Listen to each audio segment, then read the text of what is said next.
haske ya billo ana da hausa bakwai ƙauye da gari bai daɗin kallo tauraruwar al'umma ta yi fice. Masu kallon mu barkamu da haka barkamu da sake sada da ku a cikin shirin na ina mahita wanda ni Sirayi Garba daga Maraɗi Jamhuriyar Nijar nake gabatar muku. Yau shirin zai tattauna ne bisa kan sha'anin harkar ilimi na karatu na boko inda ya tattaki domin tattauna da Director General na ma'aikatar cewa da EE Solution. Director, assalamu alaikum. Kamar yadda muka ambata a cikin shirin namu, shin me ake nihi da wannan ma'aikata ta ainihin EE Solution? To na farko dai zan dan gabatar da kaina, sunana Yahaya Albashi, ni dan Niger ne, na yi karatu a France, na yi karatu kuma a Nigeria,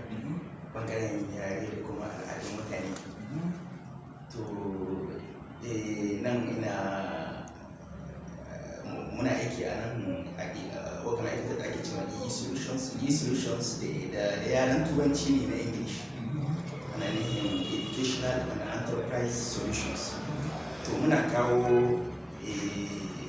mafita bangaren horo ga ma'aikata da kuma yara da matasa. Shi ne ake nufi da Educational and Enterprise Solutions. Kenan aikin nan bangaren horo ne. Akwai wasu aika da muke, amma dai babban abin shi ne horo. Na to horon kuma ba wai horo ba, kun san akwai ma'aikatu da yawa bangaren horo wanda ke horo da yara mataki na farko da na biyu. Misali akwai university, akwai kuma manyan makarantu inda mutum zai zuwa ya yi wata license ko kuma ana ca mai turaki ca bachelor degree, ko kuma za ka yi matrix, ko kuma za ka yi doctora. Kenan digirin da girgire kenan wannan university kenan, ko kuma ganin da ikwar suke wannan. To idan ka gama wannan akwai kuma wasu ƙarin horo da yanzu ma'aikata ke tambaya, musamman ma bangaren yare. Za ka yi ana neman a ce mutum yanzu ya iya Ingilishi, saboda Ingilishi ya zama wani dare. Sannan kuma da kuma bangaren na'ura mai kwakwalwa. To abubuwa to ire-iren horon da muke kenan. Kamar za mu iya sanin Director General menene dalilin da ya sa kuka kirkiro wannan ya fasaha ta horar da al'umma, ganin cewa da ba ga yara ƙanana horon ya tsaya ba har ga manyan ma'aikata da uwaye. Na'am. To abin da muka duba, mun lura cewa gaskiya ɗan yawace da muka yi, mun ga cewa muna baya kwarai bangaren wayannan abubuwan. Na farko dai na'ura mai kwakwalwa, gaskiya da yake program ɗin da baya ma cikin tsarin program ɗin na lakol, kuma abu ce wadda ilimi ne wanda yake da muhimmanci. Yanzu nan da ka gama abin da tura ke ce ma license, ka gama master, ka gama doctora ɗinka, abu na farko da ya kamace ka dole ne sai ka iya na'ura mai kwakwalwa. Ko ne ka karanta, ko Hausa ka karanta, wanka Hausa ma wannan in dai ita ka karanta, to ko ita ka karanta a university, dole ne sai ka iya na'ura mai kwakwalwa, saboda tahiyar da zamani take so. Kamar zamani ne sauya haka. Zamani ne sauya haka. Ba abin da za ka yanzu ba na'ura mai kwakwalwa. To sannan kuma yanzu sai muka ga to kun ci na'ura mai kwakwalwa, kuma ma'aikata sai suna tambaya wanga yaran wanda ake cewa English. Yanzu kaga na Nijar mu hakika Faransai ne, bangaren Faransanci ne, Faransai ne muke ko'ina, amma kuma sai ka ga ko'ina sai ka ga wani lokacin ana tambaya wanga yara na English. To shi ne muka samu fasaha cewa to tunda yanzu sai muke gaya ma iyayen yara da yanzu 2021 ku ba ku yanda ko'ina English ya mamaye duniya. To sai muke tunanin nan da shekara 10, nan da shekara 15, nan da shekara 20 idan yaran ku suka taso, to yaya wanga English ne zama. To shi ne muke cewa iyayen yara su fara koyar da wannan yara, domin yaro in ya taso da yare zai iya shi dandana. muna ingilishi sai da sai muna so yi ma mun gan shi lokacin da ake koya mana ma shi lokacin da muna matasa ana koya mana shi a lakwal ban ma application amma yanzu ban ɗauke shi da muhimmanci ba amma yanzu ga yana wannan yaran mutane ga sunan miliyoyi waɗanda ya kawo musu cikas cikin aikin su saboda ba su yi ingilishi ko ba su samu ƙarin girma ba ko kuma suna so su je wata ƙasa su yi aiki abinda ake cewa expatriation saboda ingilishi na musu samu gashi an musu interview an yi komi sun wuce amma kuma ingilishi ya yi kurken su ganin cewa da yawwa to shi ne muke yanzu sai muke gaya ma iyayen yara to wanda abun ha tun da ya same ku kai ya samu kanku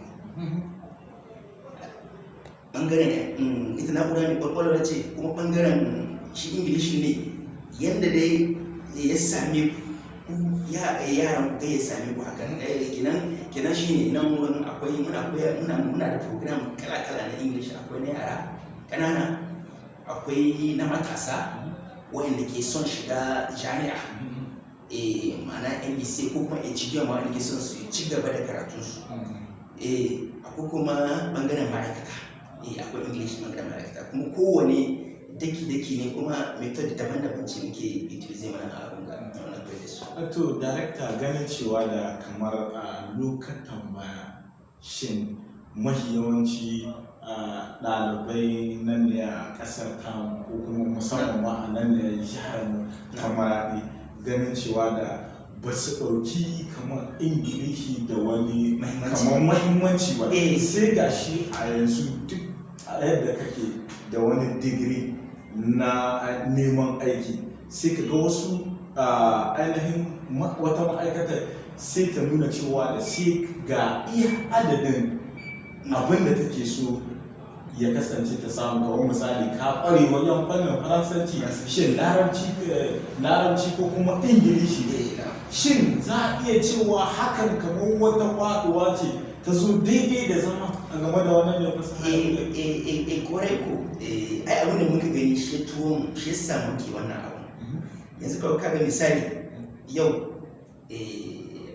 wani park na wurin a cikin Maraɗi ana ce mishi Naturex akwai wata gaggarumar taro da mun kada saboda kawai waye ma mutane kai shiga kawai ba wani abu da zaka biya amma kawai dan mu waye ma mutane kai bisa kan muhimmancin English wani yara za mu yi bayani ce mutane su iya faransanci amma kuma in son samu ne mutum ya iya faransancin da kuma English kenan yau insha Allah zan wannan taron a nan park in Naturex a nan Maraɗi insha Allah kenan mun tattaro iyayen yara mun tattaro NBC mun tattaro kuma HDM dukkan su za mu musu bayani za mu nuna musu matsayin English a turancin English a yau a duniya saboda mu ma mun samu kama a lokacin da muna karatu lokacin da muna secondary mu ma haka muka ɗauka muke shi wani abu da wani mahimmanci to yanzu sai muka ga yanzu da muka girma muka ga abin nan yana da mahimmanci abin da wasu ɗaliban ma za ka gani ana lecture ko kuma kur na English ba masu shiga English kayan maza muke ce English kayan maza muke ce ba masu shiga amma yanzu gaskiya ya zama ruwan dare kowa ka gani yanzu yana bukata a ce ya ƙware wajen ainihin abin da ya English in dan kasuwa ne in ya je Dubai ko ya je China ba abin da za a yi shi ba a dole sai ya nemo wanda zai mishi tarjama in dai bai iya shinonci ba bai iya larabci ba to English ne ba wanda zai maka faransanci in dai ka yi da gida to ka ga ko matsala ce ko babban matsala to shine abubuwan da muke nuna ma iyayen yara kenan kuma matasa balantana musamman a bangaren abin da ya shafi harkar na'ura mai kwakwalwa abu ne wanda ya kasance a samance duk abin da za a zo a tambaye ka sai an tabbatar da cewa na ka kwari ta wannan abu ina ana iya cewa kamar na solution kama wani sauki ne ta kawo ga su kansu al'umma kwarai ko saboda abin da muke hida ma iyayen yara kenan muna da club ta wannan bangaren muna da club in angle wanda muke ce ma club in Wole Soyinka. Wole Soyinka wani marubuci ne wanda kowa ya san shi a duniya, dan Najeriya. Muna da kuma club na informatic shi ma, na na'ura mai kwakwalwa. Muna da club na na'ura mai kwakwalwa, akwai na yara,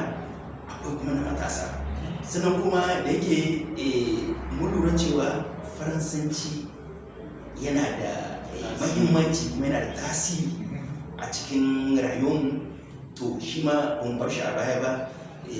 Yana cikin ma abu na farko wanda muke, akwai shi ma club da muke ce ma club in français, club de français Bubu Hamma, sunan club de français Bubu Hamma. To shi cikin wannan club in ana nuna ma yara yadda ake magana da Faransanci, yadda kuma grammar in Faransanci take, da kuma duk matsalolin da suke samu hakan ga makaranta. Bancin abinda ake musu a makaranta kuma su zo na wurin muna ƙara musu ƙarfin gwiwa da wannan club na Bubu Hamma, da club in français. To director, kama mun ga da wannan lokaci duk da yake kama abu ne wanda ya shahi harkar zamani, kuma an ce zamani abokin daya. Za ku ga cewa da kamar yanzu wasu sai da suka girma da girmansu suke ra'ayin ya kasance a ce sun samu wannan ilimi bangaren abin da ya shafi turanci, saboda musamman ma muka ɗauka jihar Maradi jiha ce wadda take cike da 'yan kasuwa wadda suke hita ƙasashe na duniya wajen wani harkar sayayya, kuma suna buƙatar ya kasance a ce sun samu wannan ilimi. Shin a wajen ku akwai wasu hanyoyi wanda kuke iya taimaka masu wajen ganin cewa da sun samu wannan horo? Kwarai ku, bangaren Faransanci da bangaren shi yaren Turanci da kuma bangaren informatic ma, da yake yanzu ko da baka yi da kwalba informatic kana dukkan na'ura mai kwakwalwa ka aiki da ita. Ta wace hanya ke? Za mu iya, in mutum ya zo na wurin za mu nuna mashi yadda akwai horo da muke yi wanda bai ma je da makaranta ba, na farko kenan. Sannan kuma akwai kuma horon shi yaren Turanci, akwai horon da muke shi ma na waɗanda ba su taɓa ma lakwal ba, ba su taɓa lakwal ba, amma suna ma'amala da 'yan Ingila. Suna ma'amala da 'yan Ingila amma ba su yi lakwal, kuma suna da shawar su iya Turancin nan. Sannan kuma akwai kuma program inda muke kuma na Faransanci, waɗanda su ma suna 'yan kasuwa ne yanzu, su Turanci Faransanci ke biye su. Ba su yi lakwal ba amma Faransanci ke birge su. To shi ma wannan in suka zo na wajen akwai wannan program, ko da baka taɓa lakwal ba, cikin wata 3 insha Allah sai ka ga bature ya bar baka mamaki, in Allah ya tsara insha Allah. To kama in muka ɗauka kama bangaren abin da ya shahi, don duk wani kamar ɗalibi ko wasu abubuwa ko wasu masu buƙatar su ainihin samu wannan wuri, kowane burin da yake gama yanzu yadda ake gudanar da kamar kana aji, kana koyar da kamar darasi a aji na ƙananan makarantu, ƙoƙarin da kake in ka samu wannan takarda ya kasance, ko kuma in ka iya Turanci ya kasance a ce kaje ajin secondary. Shin a ɓangaren in mutum ya ƙare akwai wata takarda ta shaidar cewa da mutum ya yi wannan karatu? Effectivement akwai takarda, muna ba da takarda, muna ba da attestation muke ce mata. Ita ce shaida da ta yi wannan program ne na wajen akwai takarda. Duk programin da ka yi ka gama, to lafiyar mu da karshe muna baka shaida ka yi wannan programin a wajen. To kamar misali muka ɗauka, shin da waɗannan kamar ƙungiyoyi ko kuma ma'aikatu ko kuma in ce a takamaimai, kuna da wata mu'amala da gwamnati wanda cewa da kamar mutumin in ya samu wannan takarda zai iya shiga wata ma'aikata ya koyar da wani bangare? Ya koyar da wani bangare. Muna da mu'amala da ma'aikatu da yawa, musamman ma lakwal ita kankanta muna mu'amala da ita. Muna mu'amala da ONG masu turo muna ma'aikatansu mu masu horo bangaren informatic ko kuma bangaren shi English. Da kuma ita kankanta a gwamnati a yau za mu mu'amala da ita. tun ba abin da za a yi Ba ba za a ta san da ana yi ba kwarai ko muna da ma'amala da gwamnati kwarai. to kama a wani irin buri ne ita wannan ma'aikata ta EE Solutions to babban burin mu dai shine mu ga dai musan akwai abin da muke ce ma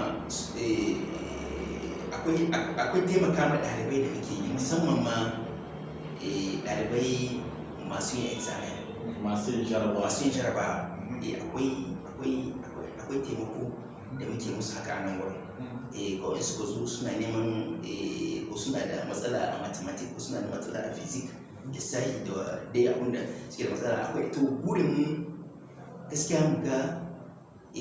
karatu a nan Maradi ya haɓaka me ya haɓaka saboda ko shekarar da ta wuce mu ne a baya ne burin mu na farko kenan burin mu na farko kenan mu ga an haɓaka karatu san da haka nan muke nan muna ta tunani ya ne za a yi mita ayyukan da zai cewa za su ƙara ma su masu jarabawa shawar karatu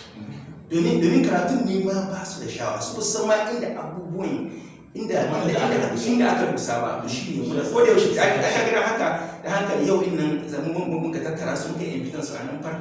kenan za mu musu jawabi bisa kan wasu abubuwa wanda muke ga suna da muhimmanci kenan abinda bature yake ce ma sensibilisation muna sensibilisation kwarai muna sensibilisation kwarai wani lokaci har fada muna iske su muna kwatanta musu da wannan zaman banzan ba bai kamata ba a ce ka zo kai ta zama sai karshen nan da wata biyu ko zuwa uku kai kuma lokacin da zaka ci ba kai to wannan abun duka ko da shi haka cikin fada haka muna dan zuwa muna dan kwatanta ma yara masu jaraba su kokari ko da yaushe su da karatu kuma muna nuna musu irin technique